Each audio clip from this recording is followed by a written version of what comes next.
Good afternoon, everybody. We'll just wait a few more minutes while we wait for everybody to join. Just hang tight, and we'll get going with the content shortly.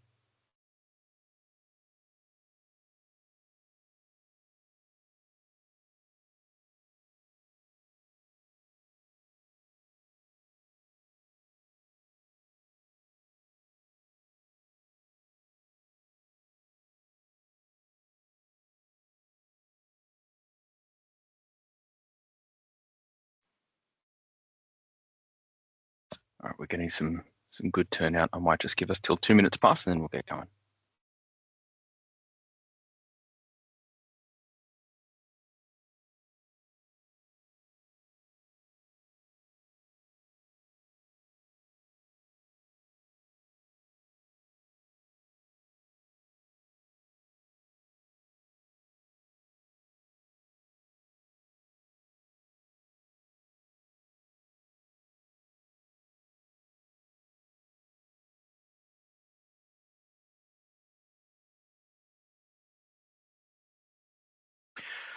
Alrighty, well, I think we've got a good turnout so far. So let's jump into it. So look, thanks everybody again for joining. My name's Peter Limnios. I'm the head of sales at Fuse Technology, and we're here to talk everything cybersecurity for small businesses. So our presentation today is called Hackers Love Small Businesses, Don't Be Their Next Target. And I really want to call that out because there's this theme of late that has been, we can be secure because our business is unknown. We're a small business. We're not the big banks. We really want to change that mindset. So, we've come together. You may be aware it's Small Business Month this month, and we've come together so we can really help provide some meaningful insights to the small business community in New South Wales and for anyone else who's joining across the rest of the country. You may also know that it's Cyber Awareness Month globally as well. So it's a really good opportunity for us to have this conversation around small business and cybersecurity. Before we jump into the bulk of the content, a little bit about myself. For the past 10 years, I've been working with small businesses across Australia to really help modernize and transform their business when it comes to technology. And everything that we've been doing from an IT and technology standpoint always has cybersecurity built in. So when I sit there and talk about a transformation, a journey for my customers, it's never an afterthought. Security always is baked in. And really, that's what we want to address today and help you understand how you can protect your business, how you can modernize and still stay secure. And as I said before, we don't want there to be this perspective of security through obscurity. You may not be a big bank, you may not be a government organization or a large enterprise, but everybody is a target, and it's incumbent on us as business leaders to really take control. So a bit of background on Fuse Technology. We're an Australian managed IT provider. What that means is that we provide IT support services, cybersecurity, and all the technology procurement, AI adoption. We are your IT team within your business. And we're here to really transform the way that businesses engage with technology, how they fulfill their digital potential, and really align that IT and that tech with their business. When it comes to cybersecurity, it's about helping SMBs navigate and see through the noise, understand what your risks are, and what actions they can do as a business to keep themselves safe. And at its core, what we're here to do is make IT simple the way that it should be. From a cybersecurity perspective, I think there's a lot of noise. There's been everything in the news around cyber from, the early days of COVID where cybersecurity threats really started ramping up. And there's a lot of risks. There's also a lot of opportunities, but we sometimes get a bit distracted and don't know where to start. And I really wanted this to be our overarching theme, that we can't always control what's going around us, but we can control what's going on in our business. So really to focus on the things that matter and the things that we can control. And when I say what are the things that matter in your business, this is be your organization's reputation. It's going to be your customers, their data, their well-being, their success. It's going to be the dollars and cents. It's your business's bottom line, and also just your ability as an organization to operate. And then when we think about the things that you can control, It's really about your people's awareness of the risks around them. It's the processes that your business follows, and it's your technology and how we've configured things. So before I go on, you may have seen a note in the chat. If any questions do pop up, feel free to ask them as we go along. Julian from our team or Phil will catch them. There may be responses in line, otherwise they'll be passed on to me for a little bit of a conversation towards the end. So moving on, cybercrime is a huge business.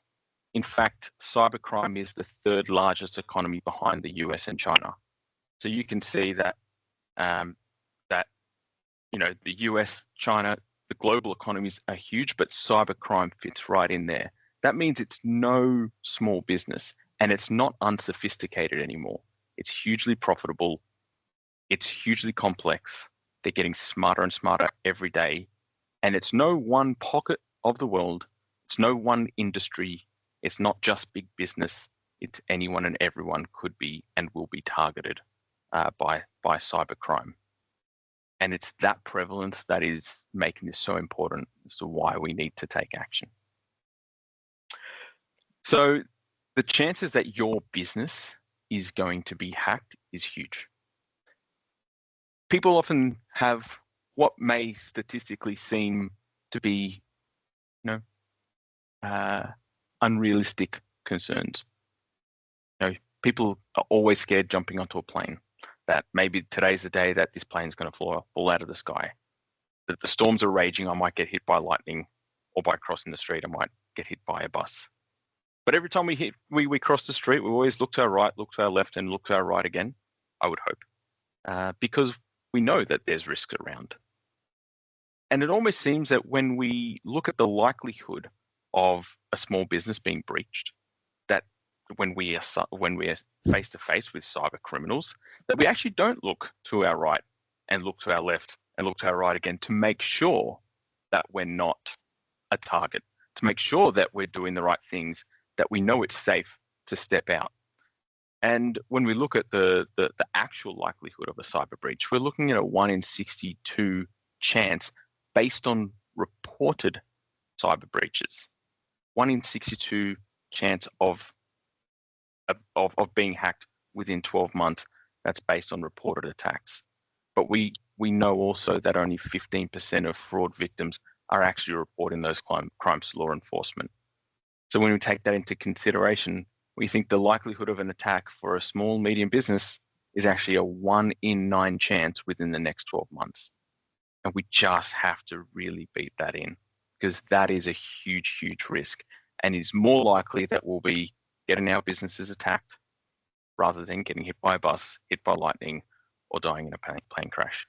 So I just really, really want to stress how prevalent and how high the chances are of a cyber breach. And if we think about the types of data that your business might hold, because this is ultimately what's at risk when a breach happens. It could be your client's financial data, or it could even be your internal financial data, but that is tax returns and financial statements. It could be investment portfolios, loan and mortgage documentation. This is data that is sensitive to someone. And if it's in your business, it's incumbent on you to treat that sensitivity with the respect it needs. And this digital data can be stolen by cyber criminals. And this is the type of stuff that they're looking for and willing to release if they get their hands on your data. Furthermore to that, and you would have seen this in the public sphere with a lot of the big breaches of late, the Qantas, the Medibank, all those big organizations. And why did they hit so hard? It's because it was personally identifiable information that had a meaningful impact on the individuals who were subject to that breach. Their full names, addresses, and birthdays, potentially the tax file numbers, employment status. In the case of Medicare, it was even potentially medical information that relates to their medical policies, right? This data has a huge impact to the individuals. People were having to go out and get their licenses changed because it increased the chance of fraud to the individual. And if your business holds any of this data, that becomes a huge risk. to your business, to your operation, and to your reputation if that data is breached.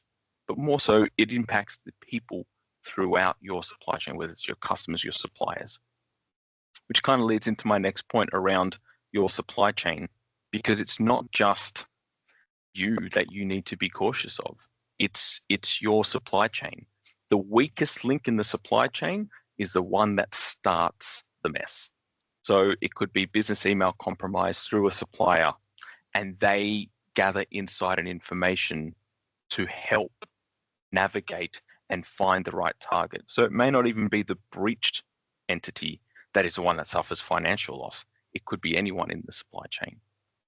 And then lastly, we can't lose sight of our own internal business data. This is the day-to-day operational things. It might be legal matters. It could be contractual things. It could be payroll information. These hackers can steal and lock your data. They can hold it for ransom. They can use it for competitive purposes, or they can use it for business disruption. This is all the data that matters to you and your business, and it matters to your supply chain, your customers and your suppliers. And if we start thinking of real world examples where, you know, some of these hacking attempts have come into play, what I've tried to do here is anonymize some of these scenarios to protect the businesses, because some of them are small businesses. And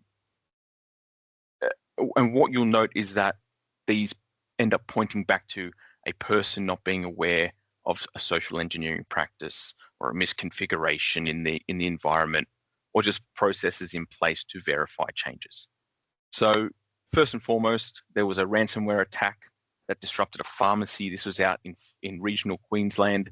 They were targeted by a hacking group who use either email compromise, so they get your credentials, they bypass MFA if it's in place, they get access into your systems, or they exploit remote access. So there could be some misconfiguration on a remote access server or a VPN. They get in and they exfiltrate data, which is they steal your data. And that data contained vaccination lists, staff payroll details, Medicare card information, driver's license. This is hugely devastating for the individuals who were named in this breach, because this information got published on the dark web. And you can imagine, with those identifications and those informations out there, that points directly to those individuals as targets for fraud. So this was a huge, and this was a North Queensland or regional Queensland business. Obscurity by security is absolute, or security by obscurity, I should say, is absolutely not a thing. And this is a perfect example. If we jump down to social engineering, there was a large organization in this case where it is believed that the call center for the organization was actually the root cause of a breach, whereby a phone call came into the call center and someone impersonated an IT or an internal official, was given the credentials to gain access where that customer relation information got released on the dark web. If we jump over to the next, a phishing scam, very, very, very common. An email goes around purporting to be something benign. It may look like it's Netflix or Amazon.com, may look like it's coming from Microsoft even.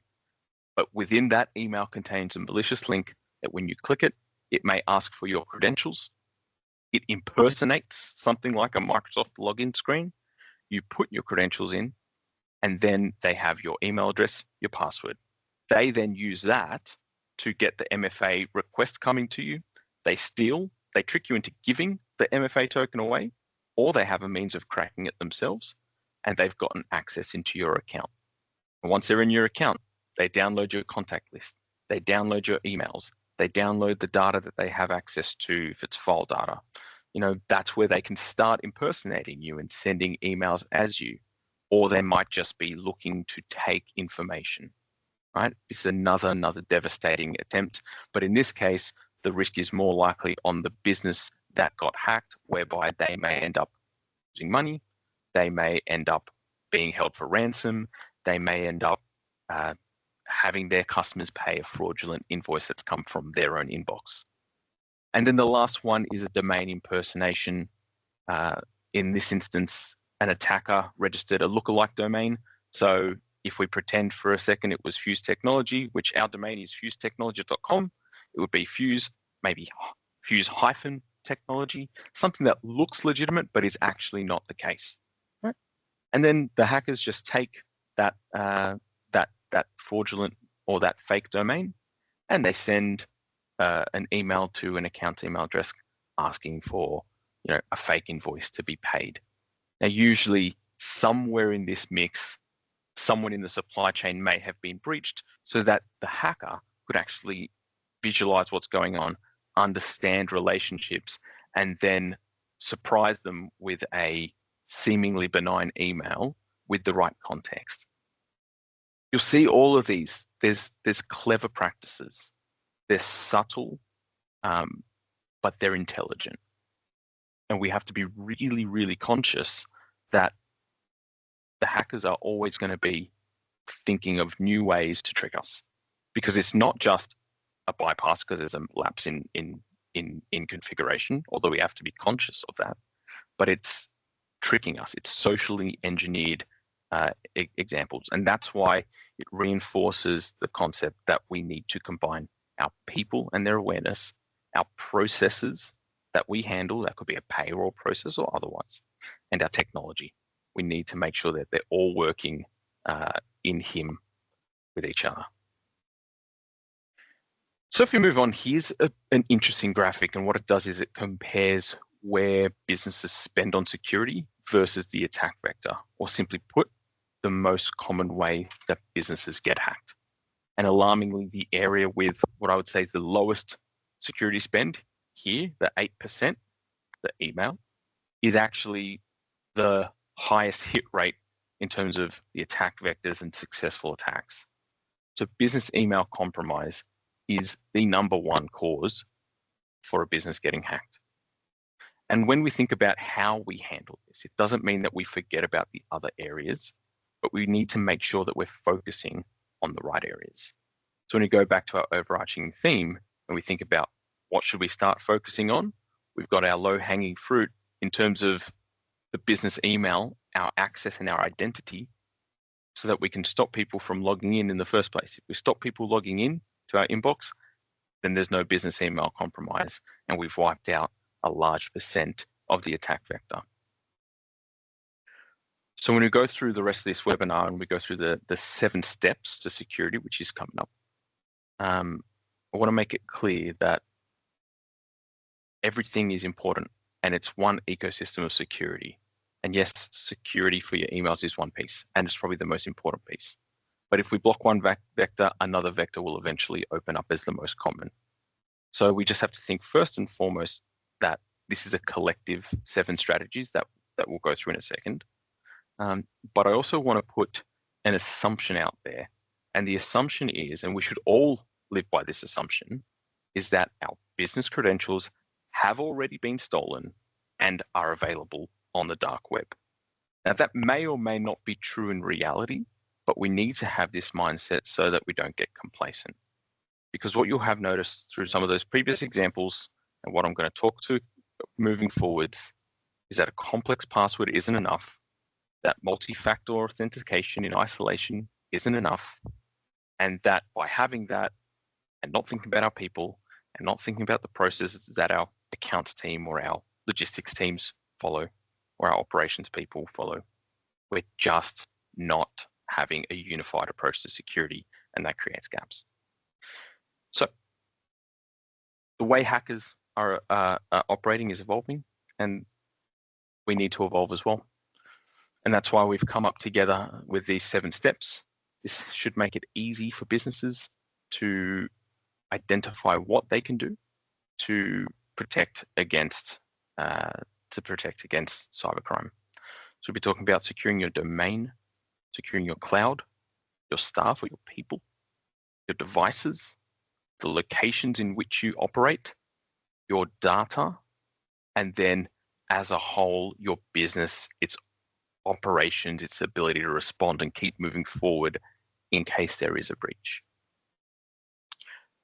And from our time talking with the market and small businesses across Australia, 96% of SMEs are not achieving these steps, not in full.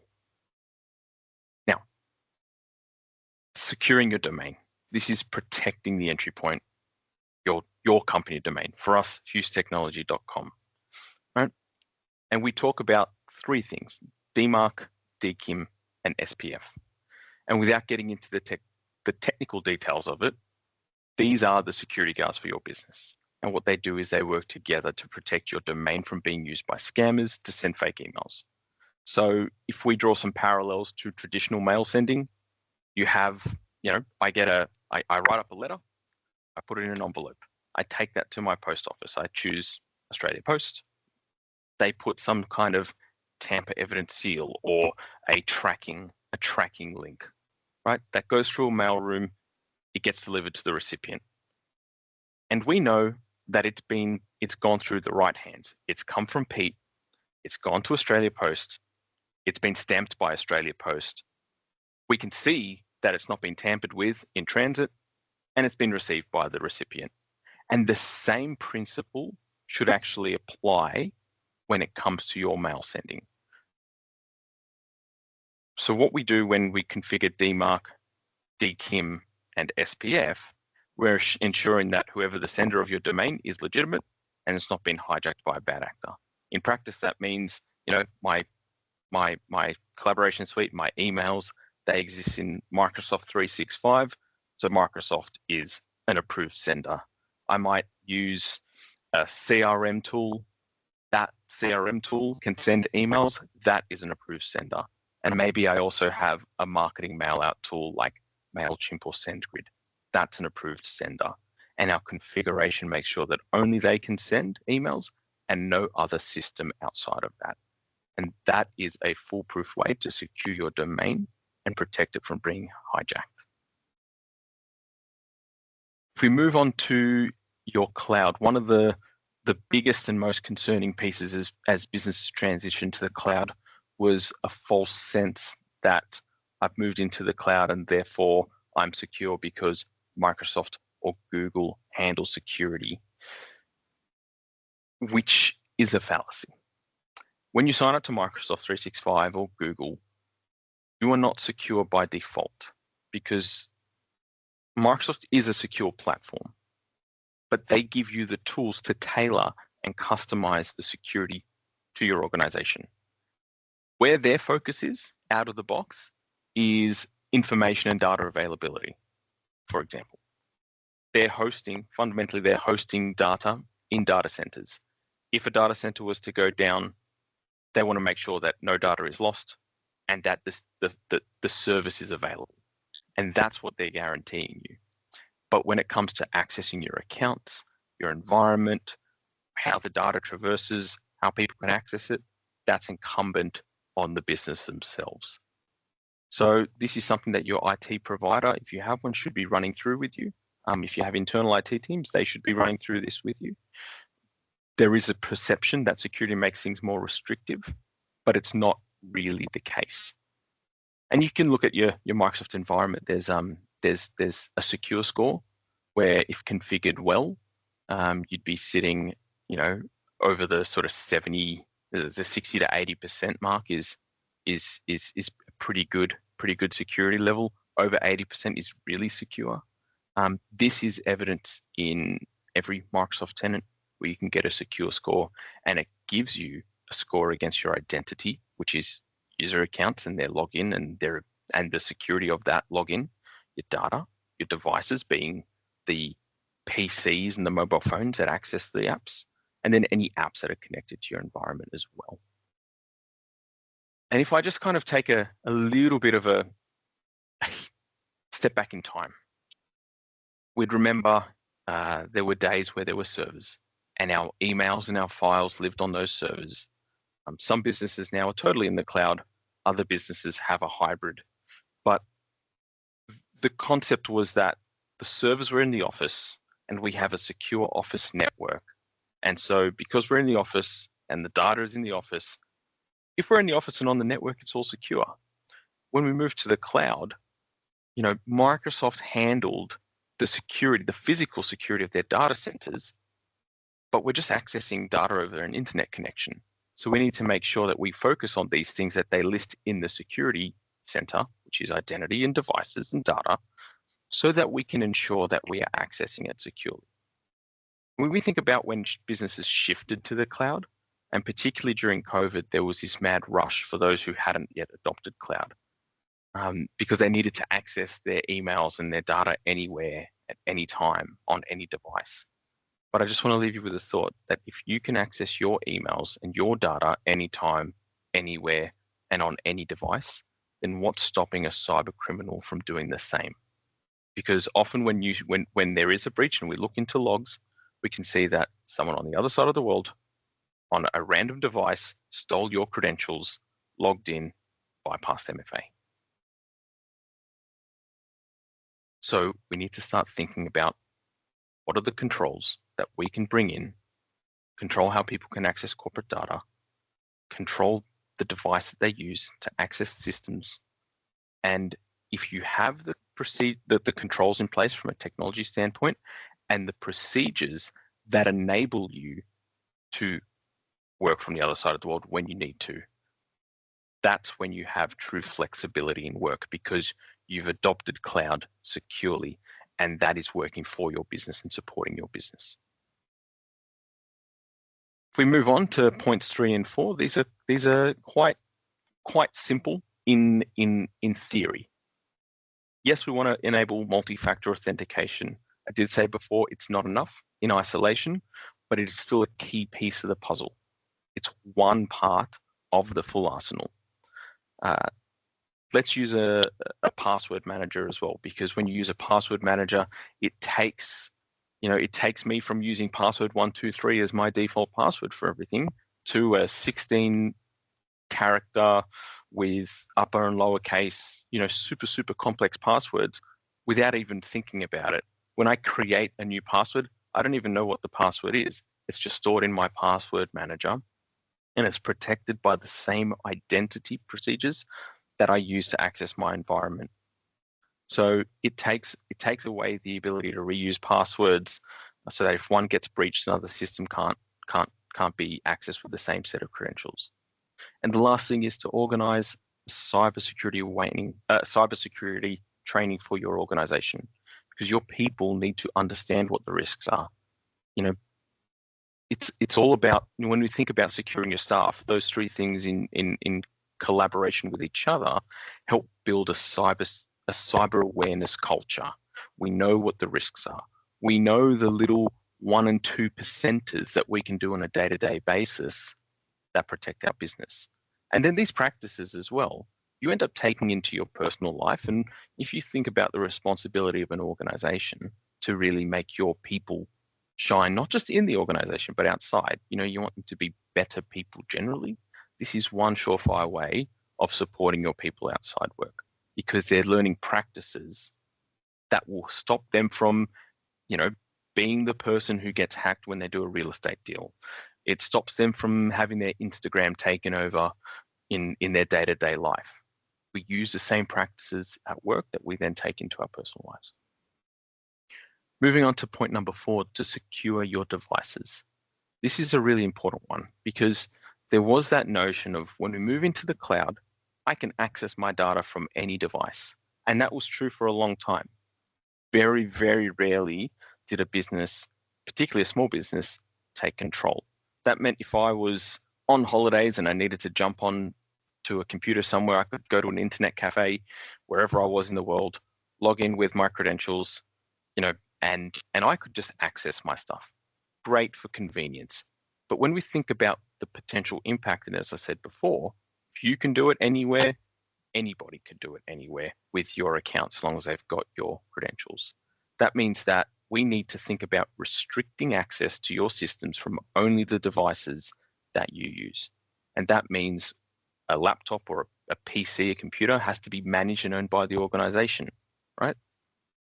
This means that you can control what's accessing and block access on anything else. Now, there's instances in day-to-day where that's not always practical. And again, when we sit down and do this with our customers, we understand what's not practical to restrict to just managed devices. But the concept here is what is your standard, have the security implementation as your standard, and if you need to make exceptions, make informed exceptions and have a fail-safe for that exception as well, right? Because we can't have a weak link in the organization.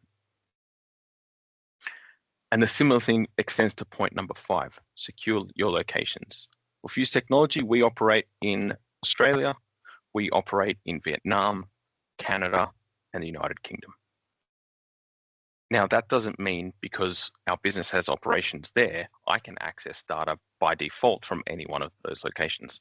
I'm personally based in Australia, so my access is limited to Australia because there's no reason that I should be accessing data from the other side of the world unless I'm traveling for work purposes, in which case I get put into an exemption group that allows me to access from the location I'm traveling to, right? So if I'm heading to Japan in a week's time and I need to access my work data from my PC, then I can go to Japan. They'll allow me to access my data for Japan for the period I'm traveling, and then I come back and that access is blocked. This eliminates the risk of bad actors accessing from the other side of the world. Now, there's workarounds. There's a thing called a VPN, and a hacker could sign up to a VPN and make it look like they're coming from Australia. But that's why we have the other 2 policies that we spoke about before. If I go back to my slide, it's securing your access via a device that is registered to the organization only and having multi-factor authentication. Because if you have all those 3 in place, it makes it virtually impossible for someone to use one of these methods to get access to your environment. If you put these all together, it means that only the trusted individual on a corporate device in the region they're allowed to work from can access those resources or your systems.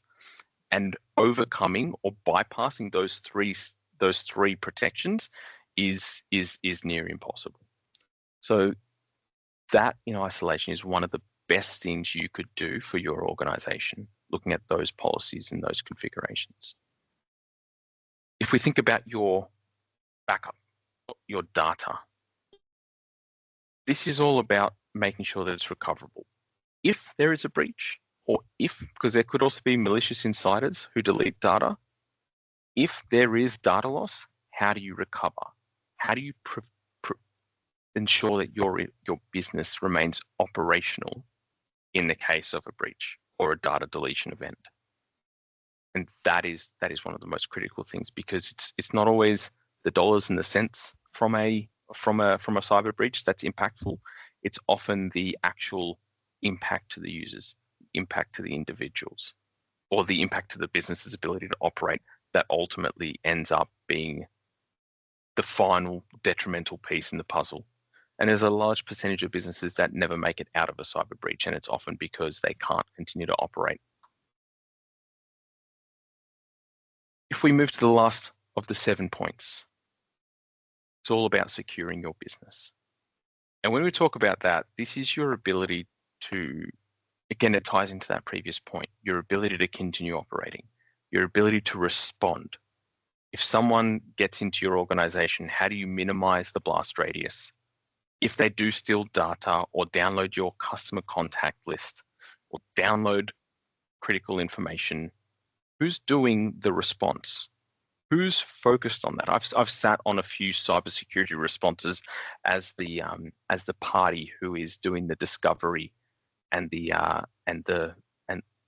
looking to identify the root cause of a business's hack.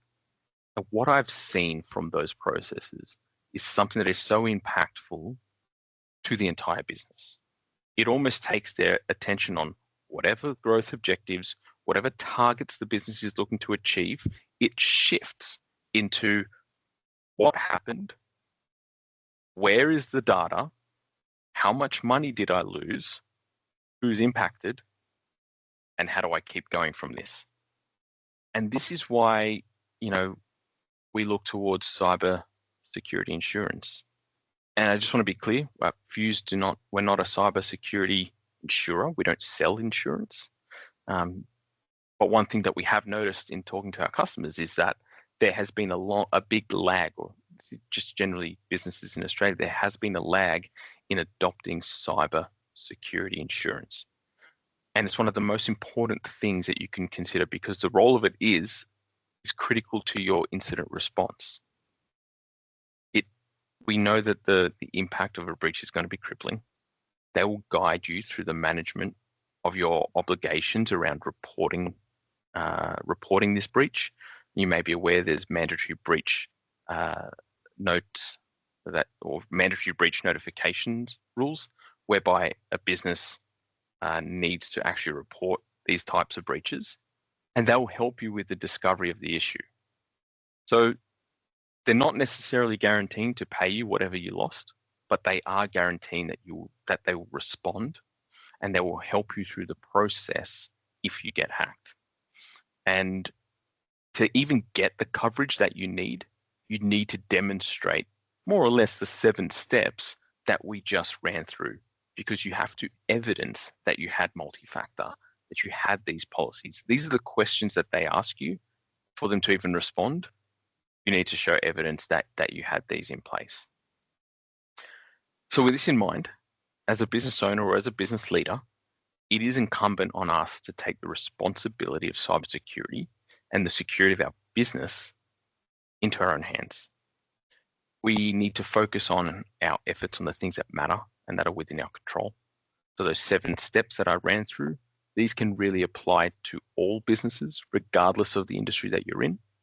So I hope this has given some clarity and some comfort that you can protect your business from cyber attacks, because you don't have to be, it's not just a deeply, deeply technical thing to resolve, to approach cybersecurity.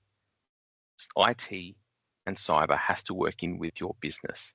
It takes into context how you operate, and that's what we do to help businesses move forward. So as a managed IT provider in Fuse Technology, it's really important to me that we consider security for our clients not as an afterthought, but something that's actually built into our service. And when we take on IT support for a customer, we're actually taking on security. And what we've seen as a gap is that it's this confusion around, where do I start?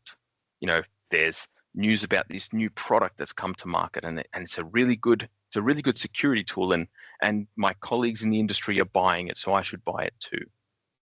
But what that does is it creates noise and it creates distraction, and it's not helping us always understand what it is in our organization that we need to do.